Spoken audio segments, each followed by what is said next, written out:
What's raging, gamers? Welcome to Rage Quit Video Game Talk Show. How you doing, HenricK the Wreck? You know what? It's Wednesday, my dudes. Yeah.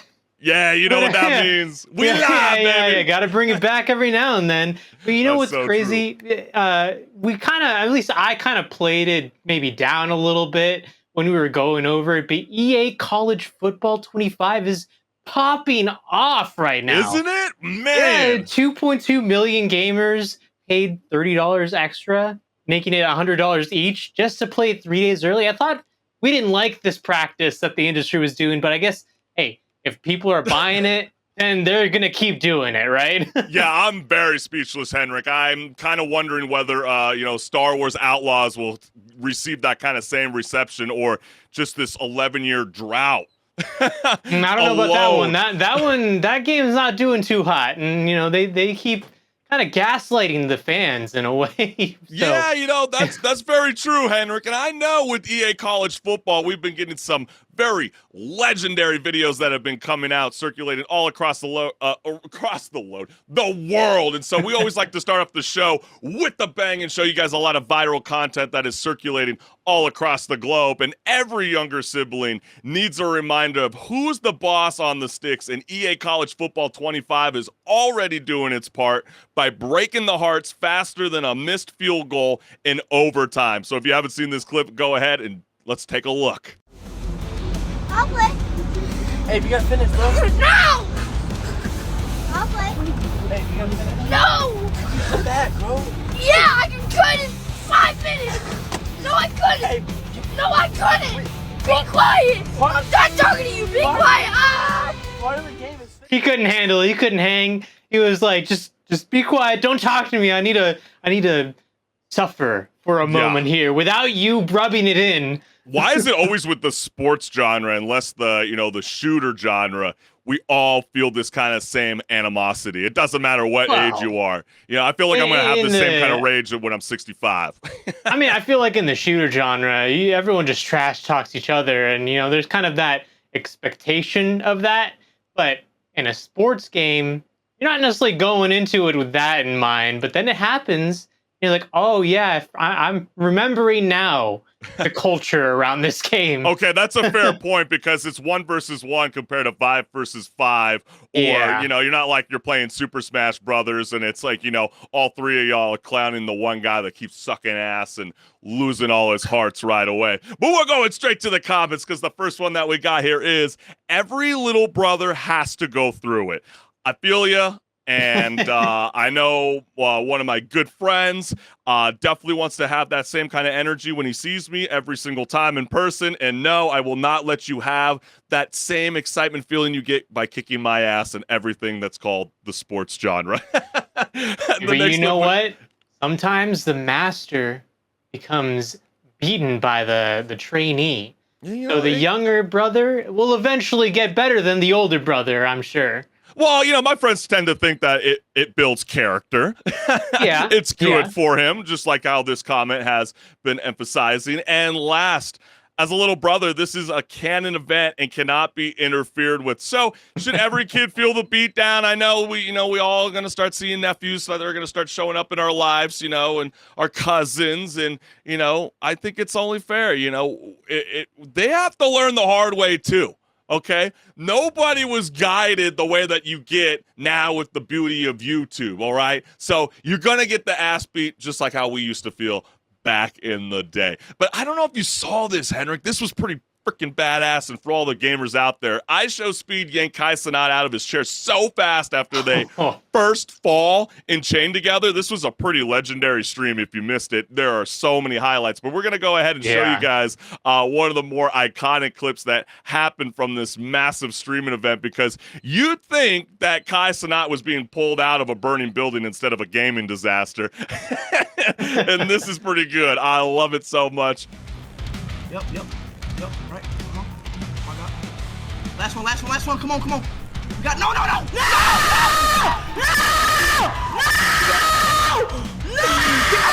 Get off the guard. What the fuck is you doing, nigga? Go right here. Oh shit, man. Jump, nigga. You stupid. fucking dumbass! Dumbass! You fat blackhead! What the fuck? What the fuck? What just happened?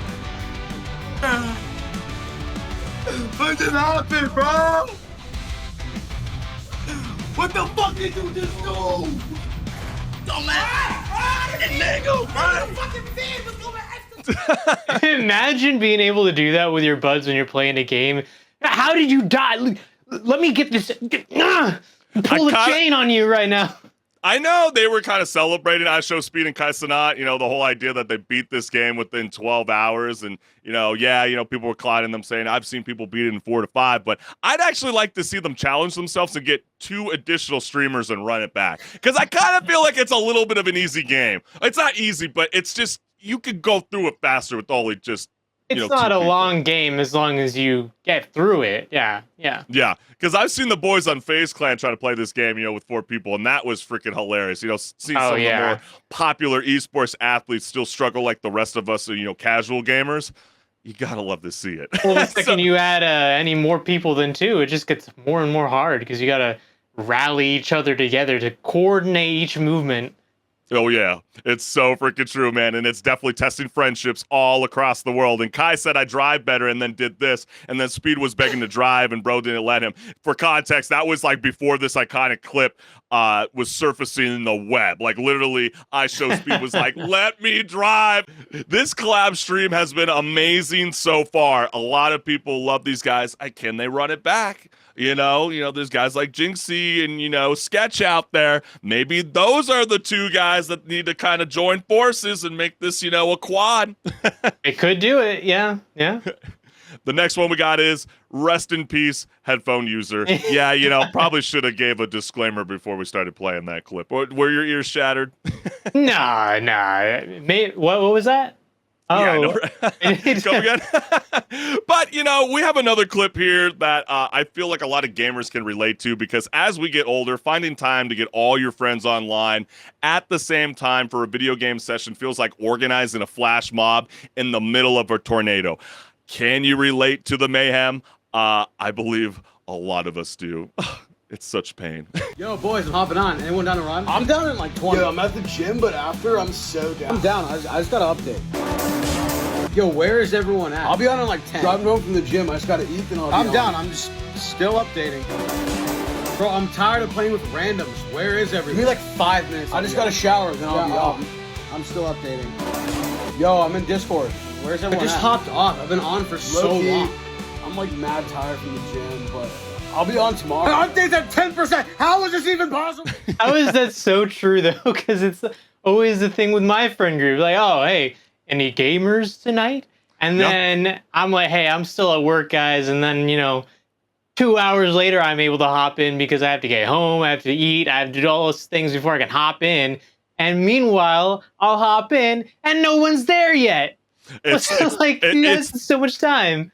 And I don't know about you, Henrik, because I'm always playing on the PS5, and so I'm always constantly running it through my Wi-Fi. But then when this occurs and it's just like straight anarchy is happening within your own household, and then you're running into the other room to try to grab the LAN cable from your PC just to be able to ramp up the process, and then by the time it's done, they go, I got class in the morning, or I got work in the morning. And you're like, really? This is where we're going? So I feel for this kind of, you know, pain that all of us gamers will witness once in our lifetime. So the first comment that we got here is, with over 63,000 likes, being the updating person sucks because you're the only one genuinely ready to hop on and literally just can't. Yes, I think we are agreeing with you, Stephanie. The next one we got here is, you forgot the quote, I'll be on in 10, end quote, and then the next day, yo, my bad, I fell asleep, because that's me. Have you done that before, Henrik? I mean, maybe, but I've also been the person on the other end being like, yo, where you at? Yo, did you die? What's going on? Well, now and then in the morning, they're like, oh, my bad. Bro, I got fucking passed out. Yeah, exactly. Well, nowadays, if you can link your all your gaming accounts to your Discord, I found out the hard way that you can actually make a Discord call straight to your like iPhone. I was like, what is going on? So if they start to fall asleep, you can actually hit them on their direct line. Next comment we got here is, I'm always the person updating because my PC so slow. Yeah, you know, it sucks to suck, PC gamers. No, I'm just kidding. I play on PC gaming as well. That, yeah, you know, those are the real things that you're gonna have to get figured out real soon. Too bad we aren't a part of that. I don't know if you saw that one story, HenricK, with the, you know, the people in Japan, you know, breaking that world record for like the fastest internet speed. It was like what, 400,000 megabytes a second. I can't even process that alone. You know, the fact that they can reach that incredible speed is remarkable. We'll get there one day, and that one day may not be in our lifetimes. Yes. But we'll get there. That's so very true. But we wanted to take a moment in the show to just let you guys know that we can't thank everyone for tuning in to Rage Quit. So make sure you subscribe and hit the notification bell on my YouTube channel. That is the QR code so you never miss a live show along with your homeboy. Yeah, go and scan that QR code. You'll go to my YouTube channel as well. Well, you can go subscribe, hit the notification bell, comment, all that jazz. You know how it works already at this point. Yes, that is right. So, HenricK, are you ready to rock and roll, my friend? Absolutely. And I know what time it is. It's time for pause or repeat. That's right. I like that.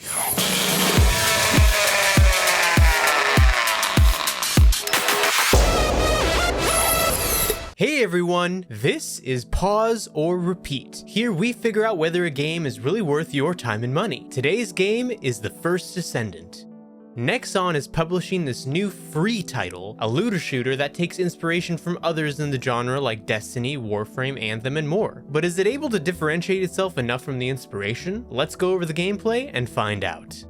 The gameplay of The First Descendant falls in the genre of over-the-shoulder, third-person looter shooter. At the same time, you'll choose a character to play with skills specific to that character, ranging from defensive or offensive abilities like a shield or a poison puddle, among others. Pacing is fast, and you'll go through countless enemies in each encounter, with missions and boss fights to go through. But just like other looter shooters, expect to be farming content over and over again constantly. The loot you'll be going for can range from guns, modules, equipment, or materials to unlock more things. What is there to unlock? There is an NPC where you can, quote, research other characters, weapons, or materials used in other research, or upgrades to your character. However, each research item can take several hours to research, but can be accelerated by paying with real money. Between that and the amount of time needed to unlock things like characters that can just be bought, the game is really pushing you to spend money on microtransactions, a side effect of it being a free game. Moving on to the story, to sum it up, you are a descendant, a chosen human with the ability to use arcane, a sort of sci-fi magic. Your enemies are the Vulgus, led by Corel, a tyrannical leader who wishes to end humanity, and the Colossi, large monsters from beyond the dimensional rift that also wish to bring about calamity. At the beginning of the game, you are in search of the Ironheart, an artifact that is meant to turn the tides of the war on both fronts. However, it falls into the hands of Corel, and you are then sent in search of the other two Ironhearts, with the help of a mysterious AI named the Guide. But now the question still stands. Pause or repeat?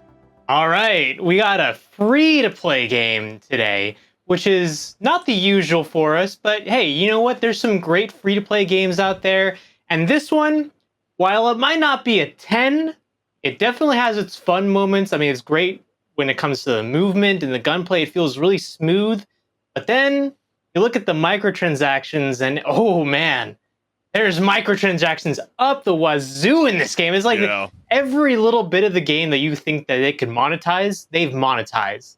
And it kind of hurts it in a sense because that means that you're going to have a lot of things that you can just bypass by playing or by just, you know, pulling out your wallet and spending $30 on a character.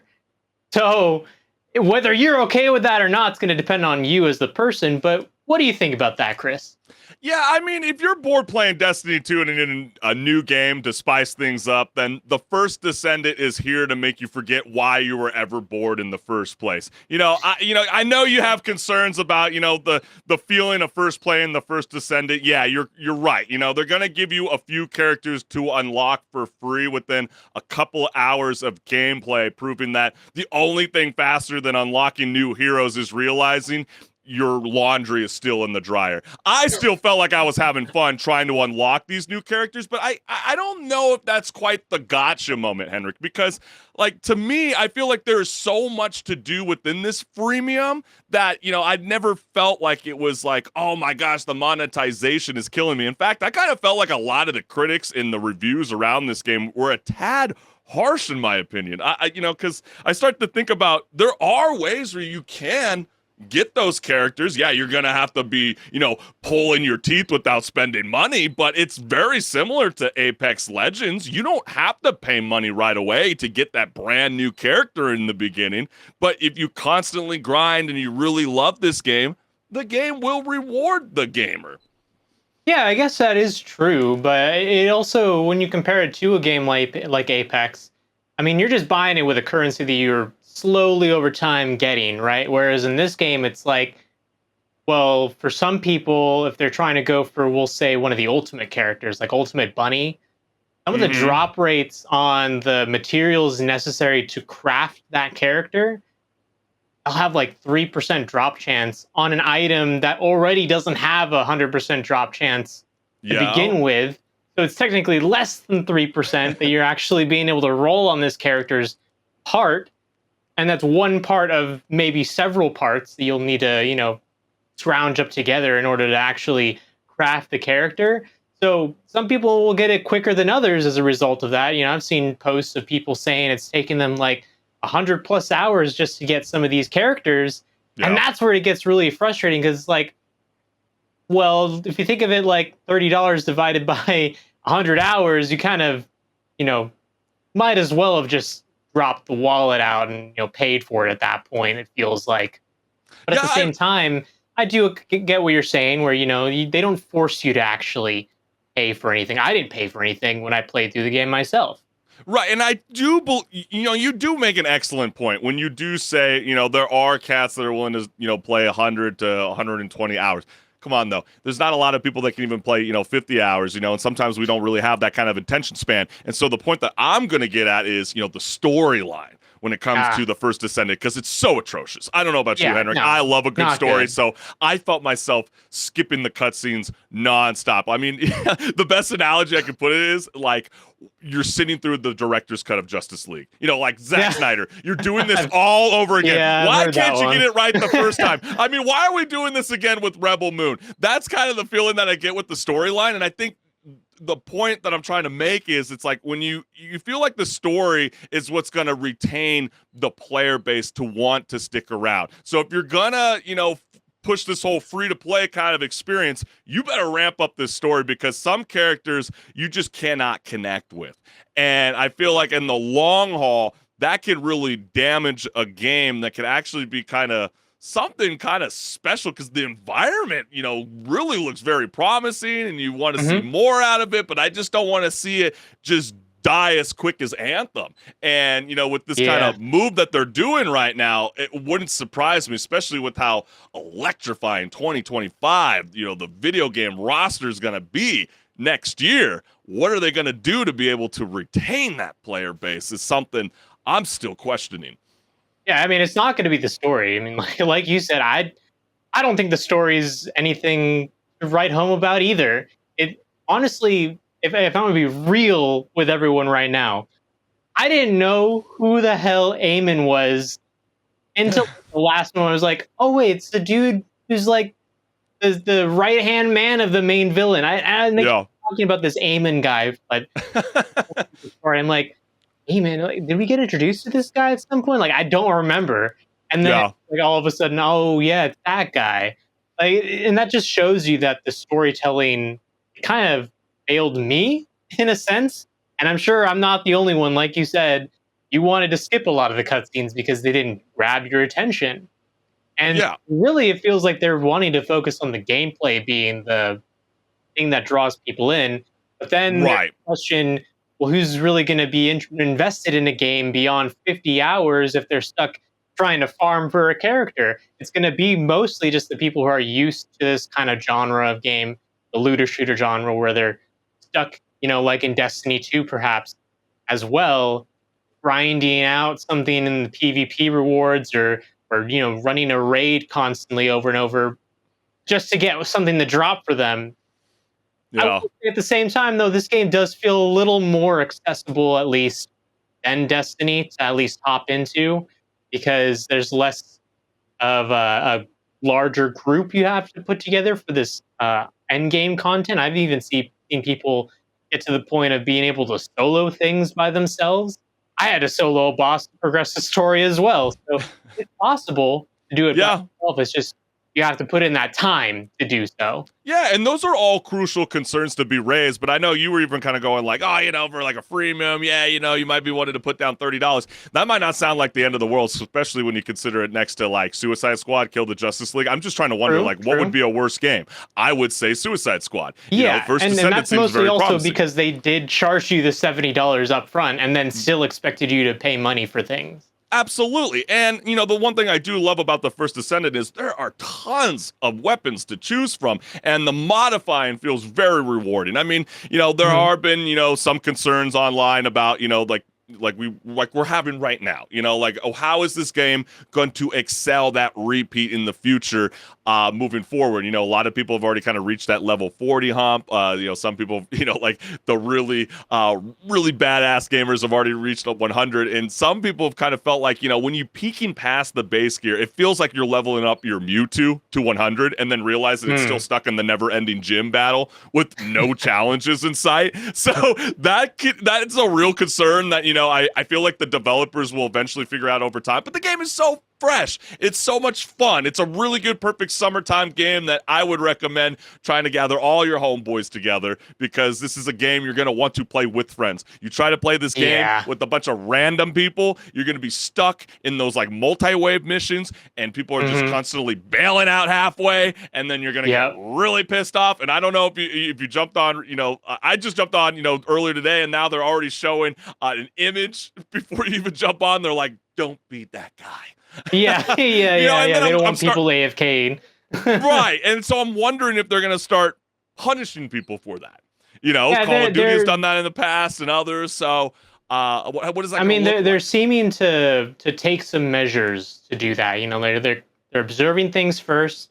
They don't want to do anything rash to get on the community's bad side, because it feels like the developers do want to actually have a bit of a dialogue with the fan base. They want to, get the feedback and then try to do things right rather than just be reactionary to everything.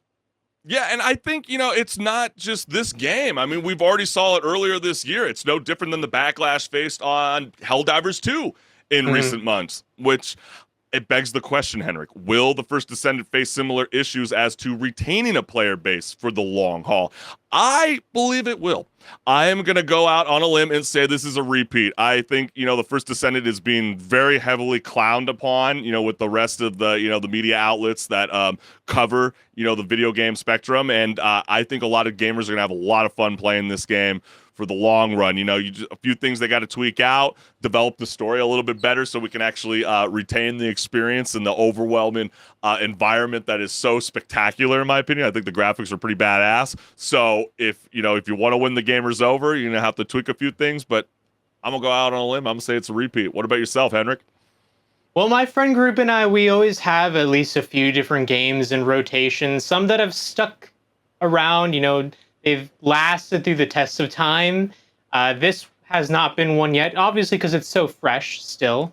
But as long as it's in our rotation, it'll be a repeat. But then again, I didn't spend money on the game, so I'm not invested in staying in. Whereas I didn't spend any money either. I didn't spend no money. I still think it's a repeat. I feel like I could still jump on like at a later time. I mean, you get that same feeling. I reference Apex later. I mean, there's moments where you take like a 2-month break. I mean, shit, we do that all the time with Fortnite. I mean, this kind of game, I feel like can kind of sustain that. I'm praying that it doesn't become the next Anthem. I don't get that kind of vibe from this. I feel like it's going to have a little bit of more of a stronger reaction, just because I feel like this summer, with not a whole lot of games coming out, in the year 2024, it can kind of help elevate it going into October. Potentially during the Christmas holidays. So we'll see. It gets kind of competitive with Epic Games, right? Yeah. Where they're constantly giving you free goodies, under the mistletoe or the tree, whatever. You get the point, fam. But hey, you heard it from us. It sounds like we're a bit split. Were you saying pause? No, I was saying it was a repeat, at least for now. Okay, At least for okay. now. Okay, hey, so you heard it from us. We're calling it a repeat on the First Descendant, but we want to hear from you, the gamers. How you vibing with this game? Is it a pause to play something else, or is it a repeat for endless fun? Well, HenricK, we got a lot more things cooking up on Rage Quit Video Game Talk Show, so you ready to keep the show on the roll and get this locomotive running? Absolutely. And you know what time it is? It's time to rage. It's time to Let's rage, get it. baby. Let's go.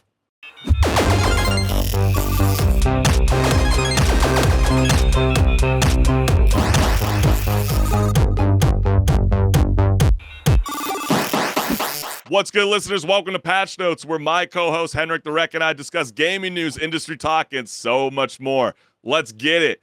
Following criticism from the U.S. Federal Trade Commission of Microsoft's planned price and feature changes to its Game Pass subscription service, the software giant has responded to the allegations of product degradation. So as you can see on the screen, the controversy centers on Microsoft's decision to remove day one new release access from the less expensive console-only Game Pass base tier with the new Game Pass standard tier, $4 more per month, offering multiplayer functionality, but no longer including new game access. So this is the FTC letter. I mean, look at that, HenricK. I mean, that's not even a normal printer paper. Yeah, they had a lot to say. They had a lot to say. So gamers around the world chimed in about the news with the following. So let's go ahead and pull up the first comment. So, because man, oh man, a lot of people had a lot to say about this, new FTC versus Microsoft. First comment that we got here is, really don't get all the complaints to this. Are y'all really fanboying for Xbox that hard? We should want this agency to identify areas where giant companies abuse their power against the consumer for excessive profit. I think that's a fair point, Yeah, But, I mean, that's really what their job is just to make sure that things are not getting out of control for the consumer. Protect us. The next comment we have, so will the FTC go after companies like Netflix and Disney when they raise prices to cover the cost of having more content? I think Game Pass standards should get day one games, but at the end of the day, this is just a price increase. How can the FTC go after a company just for that? We will. They also did cut out some stuff from each tier, so Yeah, I mean, but it's then easy to also say that, but also hey, let them cook. Yeah, and also to play devil's advocate, Microsoft is already coming after the FTC saying that, hey, listen, look, you guys only had the issue about, letting Call of Duty be available on all consoles, and then we agreed to a 10-year agreement with Sony, and then now you guys are now concerned about our subscription tier? So we will further explore that after the comments. Technically, it gained online multiplayer, so it can be argued as a trade-off, and I'm pretty sure it will get the day one games at a faster pace than Sony puts their first party on the PS Premium or PS Plus. That's a fair point, about as much as Sony has to offer is, hey, you want to get a 1 hour free game trial? Are you really going to get the full experience with 1 hour? I mean, HenricK, I've had it for a couple of years now. I have never once used that feature that I pay for, essentially. Never once. Well, I mean, when you have a lot of games also that even just came out this year, like Dragon's Dogma 2, you're not going to get to the point in the game where you're going to enjoy things until you're like 5 hours in. Then you're going to know, hey, do I like this game or not? How do you know if you like it or not? It's so true. Yeah. Like, how am I going to figure that one particular game out in an hour? The character creation in itself, you can spend an hour in. Fair point. Next comment we got here is, this is how Biden stays in. Oh, spoke too soon, man. We just literally heard from him an hour ago. That was a very thoughtful speech, focusing on the future of the younger generation. I like that, Biden. We'll see where the country goes. Next question that we got here, or comment that we got here is, it is a degraded product. Microsoft has misled a lot of people and decided to run layoffs of so many talented people due to their greed and poor practices. So, there are people on both sides, viewing this as good, and some people view it as, what are we doing, FTC? And the last one is, the FTC are just a waste of taxpayer money. So, wow. I mean, you would think that, after all, people would kind of like this push. But HenricK, Microsoft argues that the FTC focused more on the possibility of the software giant withholding Call of Duty from Sony consoles rather than addressing issues with its Game Pass subscription during the merger block. So do you agree with the FTC's concern about Microsoft's changes reflecting, as stated, quote, the hallmarks of a firm exercising market power post-merger, end quote? Hey, well, at least, like I was saying earlier, let them cook.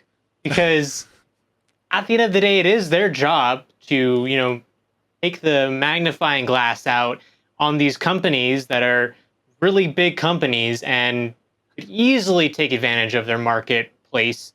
And we're not going to have that much to say as the consumer against them. The people who can make actual changes are things like the government, Yeah. have to come in with regulation against things like this. So let them cook. Well, I mean, the worst that could happen is that it wastes their time. Yeah. It's not going to waste your time personally, you or I's, or the gamers. We're just going to hear about it. That's But is that a fair trade-off, though? Some people were anticipating a day one release, and then now they're saying, "Hey, look, we're just going to give you multiplayer functionality." I think that's where I could feel that kind of animosity, from from the FTC. They're kind of feeling like, dude, no one cares that you just released Call of Duty Modern Warfare 3 on your Xbox Game Pass this week. No one cares. You sold us on the fact this whole entire year until just the last couple of weeks, that Black Ops 6 was going to be available on this year, and then all of a sudden you guys re-swindle everything. That's what freaks people out. Yeah, you might satisfy people within the first year, but then if you start twisting things up at the last second, yeah, I can see why that can become a problem, because it does kind of feel like, this new Game Pass standard offers maybe, it can become more expensive. It does feel like that in a sense. Yeah, and it really looks bad on Microsoft's end, where they said, hey, guys, don't worry about it. Call of Duty is going to be everywhere still. And then they pull stuff like this, and it's like, you had one job, and but do you think not have the government go after you? But do you think Xbox has a point though as well? Because they did come out and say this discontinued product did not offer multiplayer functionality, which had to be purchased separately for an additional $9.99 a month, making the total cost $21.99 a month. Is that a fair point, or is that it is something, but at the same time, coming from a PC gamer's perspective, on PC, you don't play a game and have to pay for the online multiplayer. Yeah. You just play the game. That's it. You buy the game and it's included. It's expected. There's only a handful of games out there that really expect you to pay for access to the online, and it's games like World of Warcraft, where that's kind of just been the standard for that kind of game at this point, so people accept it. But a game like Call of Duty, you're never having to pay for the online access on PC. Yeah. So I think that feature shouldn't even exist. You shouldn't even be charging the console gamers for access to the online. And it feels like an antiquated concept to even just keep hearing about that. It's like, oh, wow, those console players are getting swindled out of their money monthly. Well, considering that we're talking Sony, and Sony, when you get the PS Plus, you get some games, but you also get the multiplayer functionality with it. And I can see if you how, think from that perspective, then yeah, they're just kind of keeping up with what Sony's offering. Yeah, that would be a better argument for the FTC, other than to now start to claim that we have these new broad concerns about whole subscription change. Because again, Microsoft also pointed out that the FTC didn't seem too concerned about its Game Pass subscription offering when it was trying to block the merger. So the FTC's argument centered on, quote, the theory that Microsoft would withhold Call of Duty from Sony consoles. That was really the biggest push when it came to Microsoft acquiring Activision Blizzard for over $69 billion. And so Microsoft and Sony entered into a 10-year contract to keep Call of Duty titles on the PlayStation. And we haven't forgotten Nintendo also. Remember, their hardware wasn't really holding up, but with this new gear, this new console coming out next year, it's going to be very promising. So Microsoft's like, dude, we're doing everything that everybody asked us to do. And then now that we wanted to tweak something at the last second, we're the bad guys. Well, someone's going to get hit. I mean, people can make the joke, HenricK. It's like, remember back in the day, it was like Netflix, you had a shareable account. And now you shareable. Now they're cracking down on it. Then you have, and then you become older. Some of us have kids. I don't have kids, but you get Disney Plus. That's meant for the kids. And then you have Amazon Prime. There's just so much streaming services out there that people feel like when you finesse one little thing from the consumer, I think the FTC is going to come after you a little bit faster now when it comes to a little bit of these kind of things. And also kind of keep in mind too, don't you find the irony of this news also coming out that Bethesda Game Studios is officially the first Microsoft game developer to fully unionize under the Communication Workers of America, forming basically a wall-to-wall union for developers, artists, engineers, programmers, designers, you name it. I mean, great for them. They did it, and I'm happy for them because that means that they have some protections in place, which is it feels like it's becoming much more necessary. The more we hear about like crunch time and things like that happening in the industry as a whole, but that kind of maybe is a red flag on what's going on behind closed doors at Microsoft.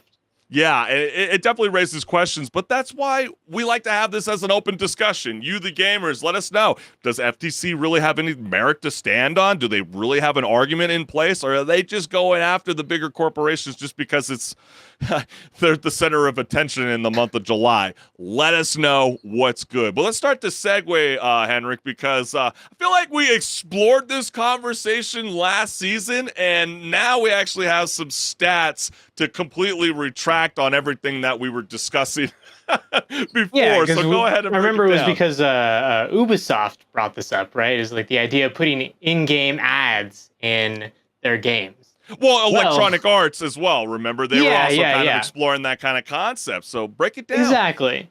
But according to a survey by ComScore, 2/3 of gamers say in-game ads either improve or don't improve or don't ruin their gaming experience, while 45% are cool with watching ads if it means they get in-game rewards. I think that's the key part, though, right? In-game rewards. Yeah. So if you see a pizza ad pop up during your quest, just remember, every virtual hero's next slice is on the house. Oh, okay. Plus, so that's what we like to think. yeah. We'd like to have something for our time, please. Plus, 34% of gamers think product placement in games makes it feel more real because nothing says, quote, authentic medieval fantasy like a branded potion label. Yeah, right. But it's like Wolverine and Deadpool, right? The Heineken commercial. Is that what we're doing now in the medieval fantasies? We're let me get my Wolverine branded sword out of my sheath. Or remember when they were pulling out that old Star Wars commercial with the beer? The same thing. The Cerveza Cristal.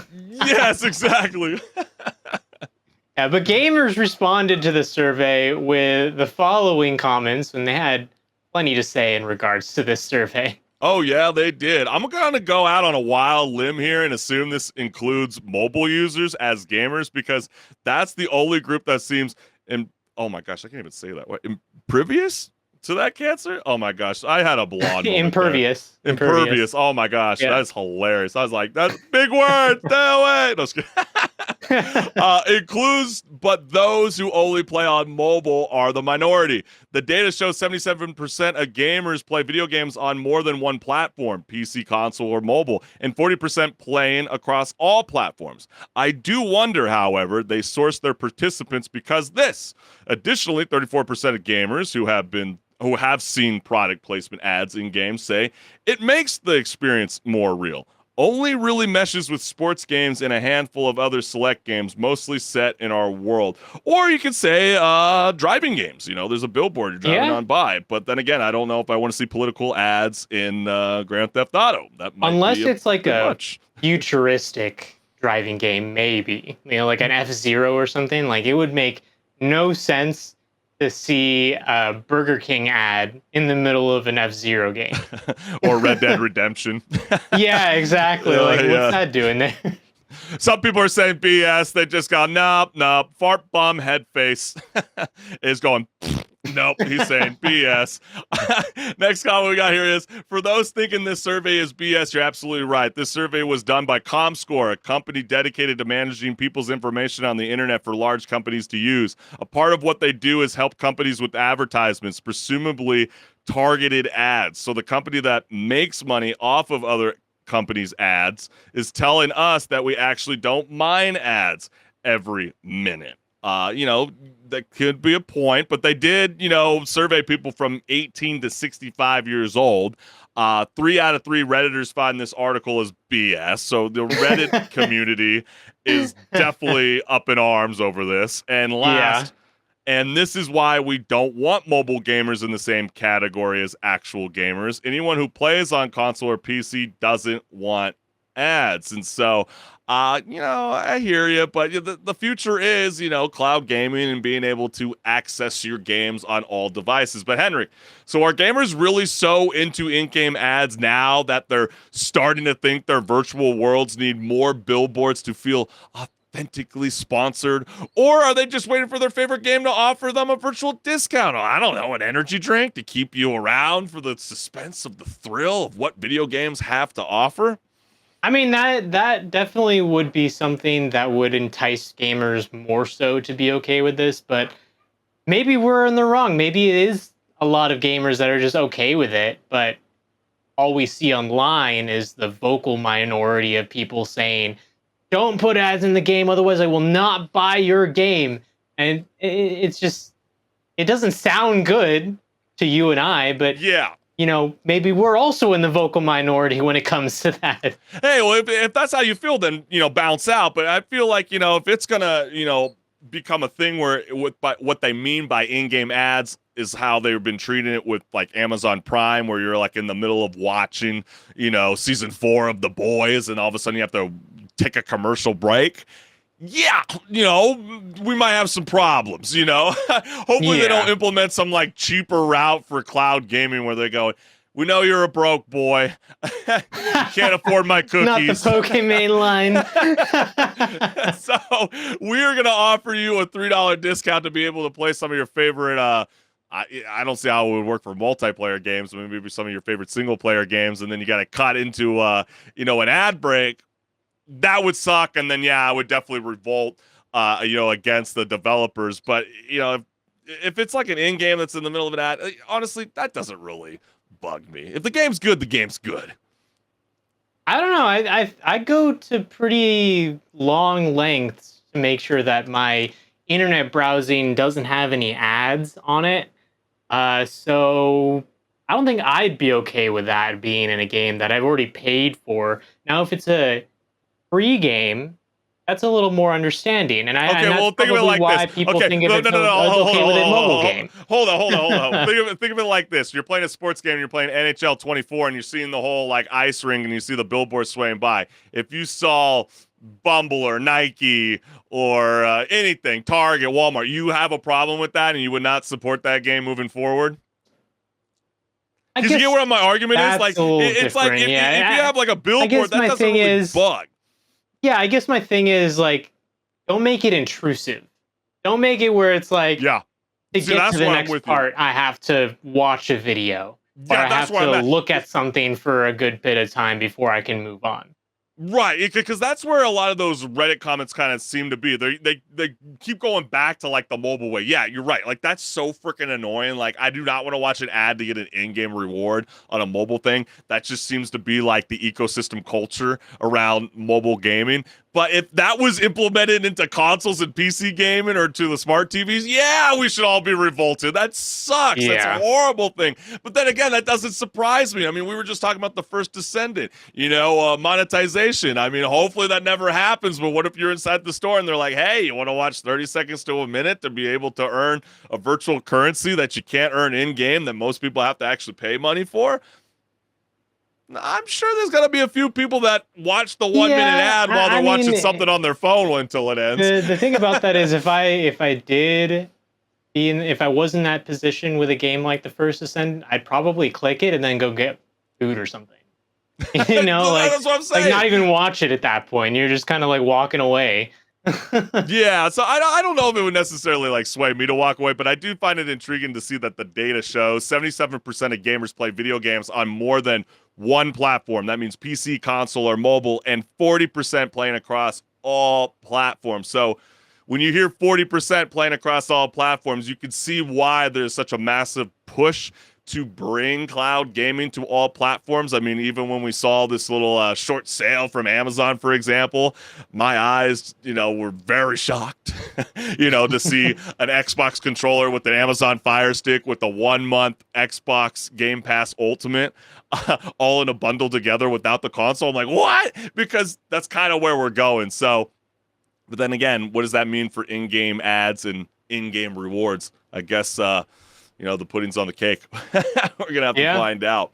So we want to hear from you guys, the gamers. Are you guys in tune? Am I like way off course and you're speaking malarkey? Or if it's like, we need a revolt. It's kind of like what HenricK's saying. Just on everything, just in general.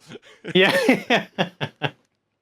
But, I say we move on to the next topic because this really gathered a lot of eyeballs for, because, when the FBI kind of comes out forward with what they said. But let me start from the beginning, because over the weekend, reports emerged that Thomas Crooks, the shooter who targeted former President Donald Trump, had posted a mysterious comment on the gaming platform Steam saying, quote, "July 13th will be my premiere. Watch as it all unfolds," end quote. However, as you can see with the image on screen, the FBI has since revised its assessment, now believing the account to be fake, with many users on Steam posing as Thomas Crooks online, even after the matter. So why are we bringing this up? Steam, which hosts over 100,000 games, including the assassination game, Mr. President, with no evidence that Crooks ever played the game,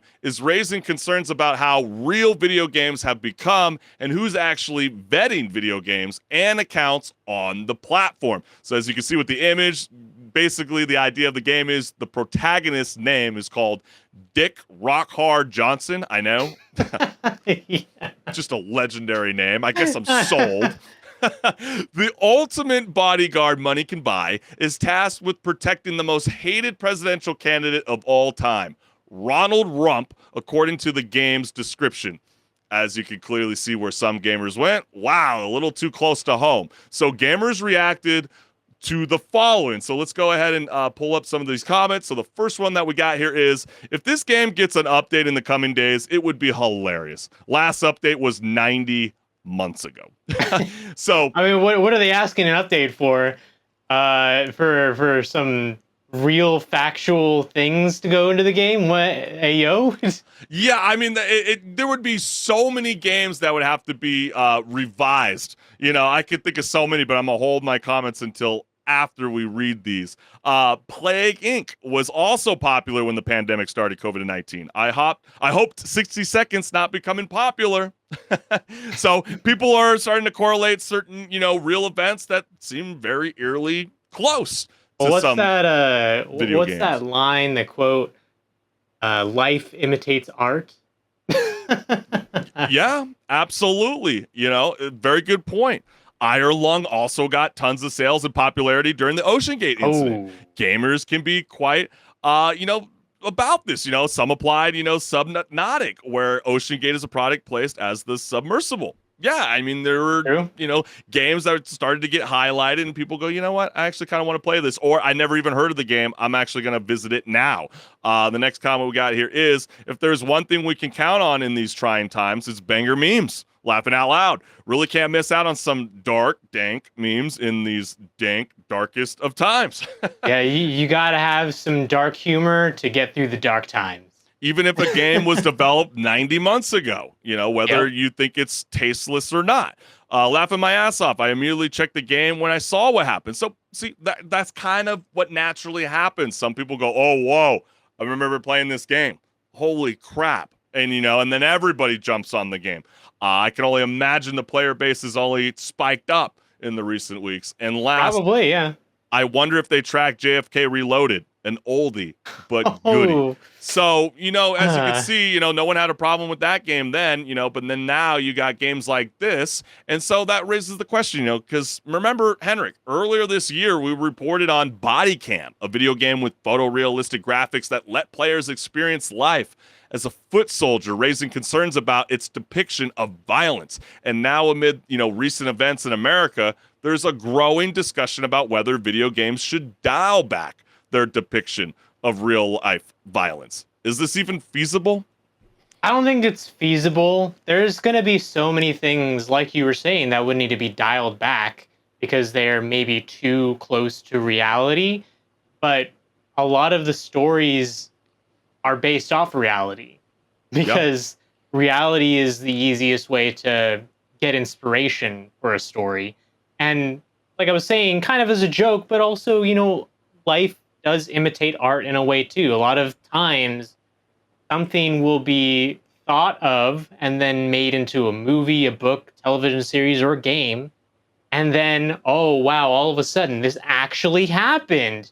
Yeah. Like the pandemic, that actually happened. And there was a game that was out already called Plague Inc. that just depicts a worldwide pandemic. And it's things like Some that. people put the same correlation to The Last of Us. Remember the pandemic happened? Yeah, and they were like, exactly. obviously no zombies were running around during the pandemic. Well, but, of you know, course. it's just like Yeah. people are just like, wow, we're in this like weird dystopian future where we're just kind of like lost from like the world in itself and just not being able to gather as a community, as a society. We've also heard similar calls to remove Call of Duty's Russian terrorist airport mission entirely. Oh, yeah. As if yeah. like you deleting it would magically erase the controversy, like swiping away a bad memory.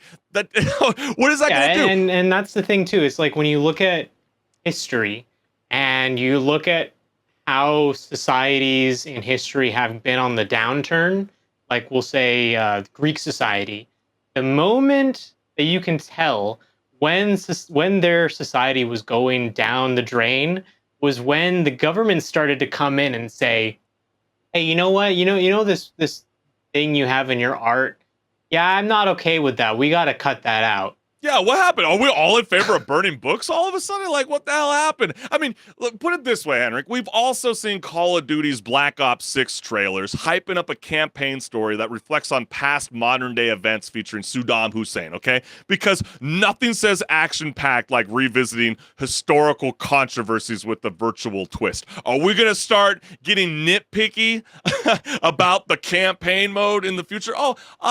Newsflash for the gamers out there too, or anybody that's calling for these kind of style of games to be erased from eternity.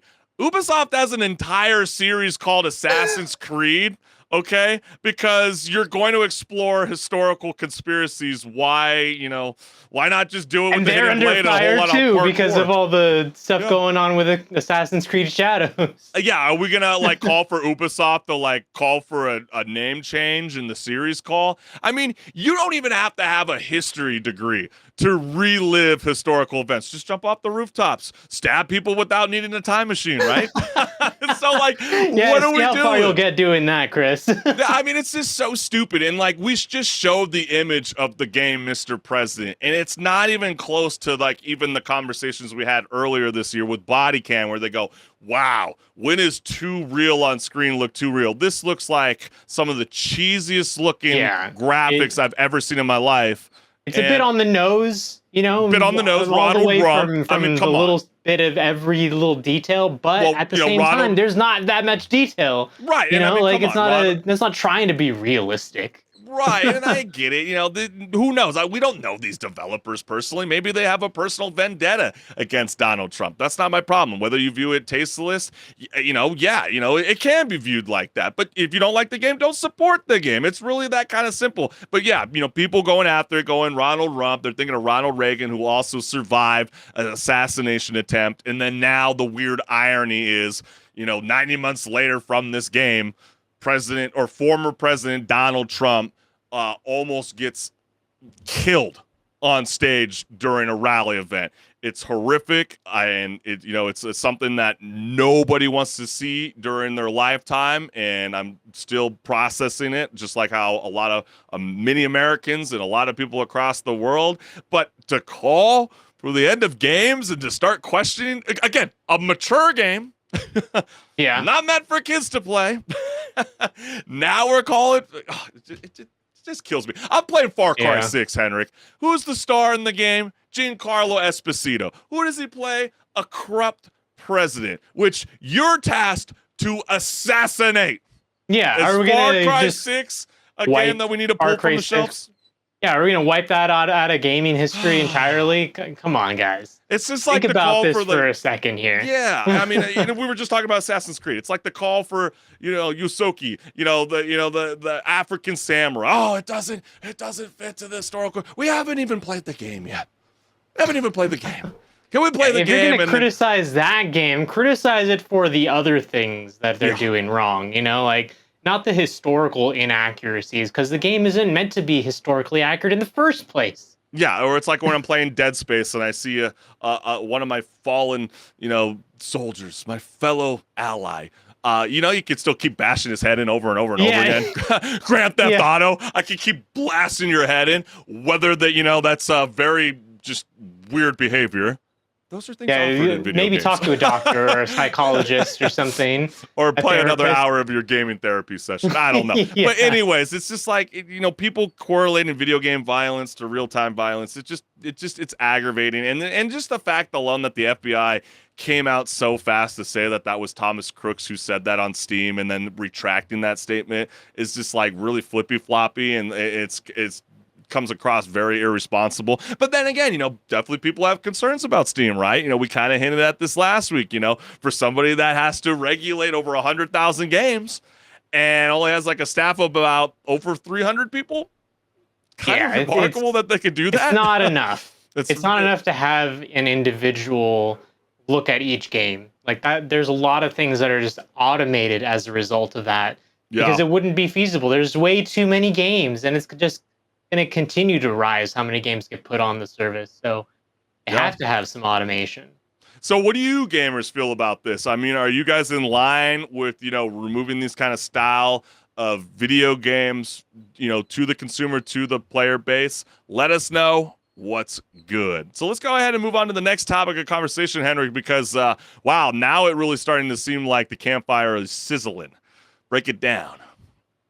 Voice actors may soon be hitting the picket lines as the Screen Actors Guild National Board has granted National Executive Director and Chief Negotiator Duncan Crabtree Ireland the authority to call a strike. Over the weekend, the board voted unanimously to allow Duncan to call a strike on services under the Interactive Media Agreement, 10 months after the union's initial strike authorization vote. The union said Saturday that, while negotiations are currently ongoing, the parties, quote, remain far apart, unquote, on artificial intelligence provisions. You think? So let's hear what gamers have to say about the potential strikes with the following comments. Absolutely. Let's get right on into it. First comment we got here is, I find the AI and the arts conversation to be frustrating, and that isn't even my industry. I can't imagine the stress of actually facing it as a threat in real time. If there is a strike, I hope it finds all the public support it needs to achieve appropriate protections and other goals for their work. I don't know if there will be public support, in a large mass, because I think that a lot of people probably, unfortunately, don't care. That's just the fact of things. Yeah, it's unfortunate, but but the last strike did last about 183 days, and so who knows whether, some of your favorite shows are not producing content for your video games get delayed. We got another great guy. I love this, with Alan Wake. Good, we can't have those talented voiceover actors, replaced with AI. Yeah, we can't allow that to happen. That's nasty work. Next one we have here is the same SAG that voted to F over voice actors with the same F in technology. This is why we need a separate union with actual representation. Some people are just, not feeling like SAG is going to look after them after they sign that AI provision deal with that studios. Deal didn't look like it was for their benefit, so why would they trust them? Yeah, they realize we don't need them. And that's why, voiceover actors definitely have a reason to feel as though they're not protected. they're now coming to the realization that their union sold them out for 20 pieces of silver, and it's hitting them like a sledgehammer to the kneecap. Yep. And last, going on strike only gives the bosses an excuse to cut out the dead weight and shows the workers on strike that they are replaceable and have an overinflated view of their talent and worth. So, wow, HenricK, there is a potential drought in video games in the coming years if the interactive voice artists go on strike. So, was it a smart move? As you can clearly see with this image, there's over 10 companies facing a possible strike. Was it a smart move for SAG to agree to a contract with Replica Studios without consulting to the entire base of voice actors that the agency represents?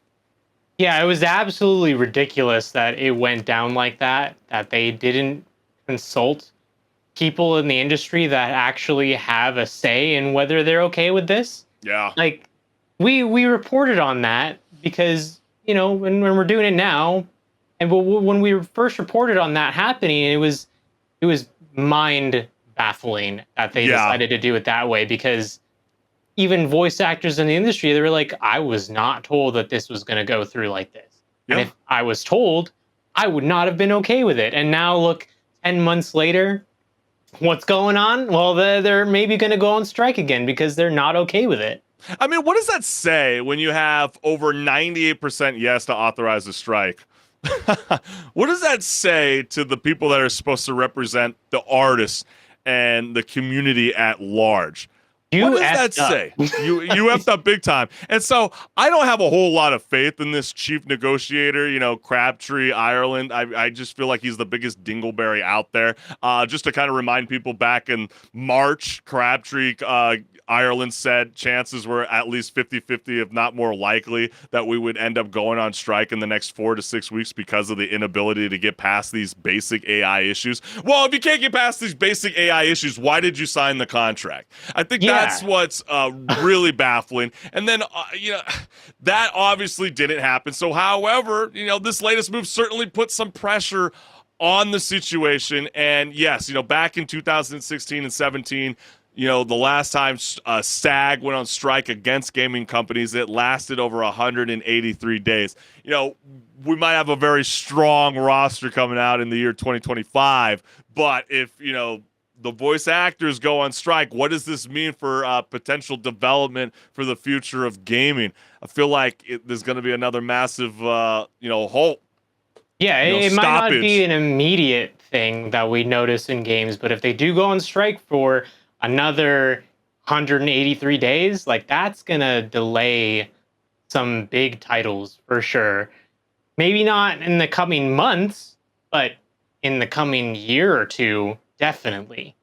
Yeah, and and there's definitely all these AI conversations. The minute you start affecting like a real human being, just like how Ubisoft's Ghost Rider tool was getting slammed, even last year, for being able to create dialogue with NPC characters to kind of bypass from your actual writers, so they can actually focus on the main storyline and less about all that kind of sideshow that's happening around Skyrim or Starfield, as B. So, some people can make an argument like, about why do you feel so passionate about the voiceover push compared to, the overall technology when it comes to the graphics and the environment of the gameplay?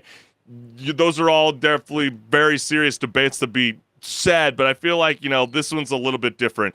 There needs to be protection for the voice artists, especially considering how, we've already seen with like Scarlett Johansson, for example. Remember, she just came out earlier in the year, basically saying, hey, ChatGPT reached out to me earlier saying whether it was okay to be able to use my voice. I thought about it. I didn't want to do it. And then all of a sudden to see that her voice was featured with, those are the kind of things where people feel like they need to be protected. Very similar. Yeah.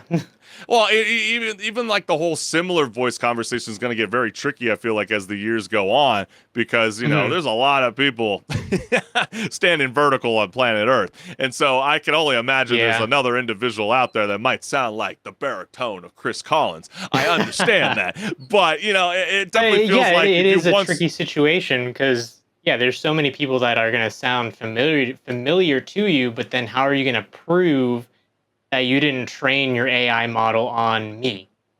Yeah, how are you going to prove that your AI model wasn't trained on Scarlett Johansson?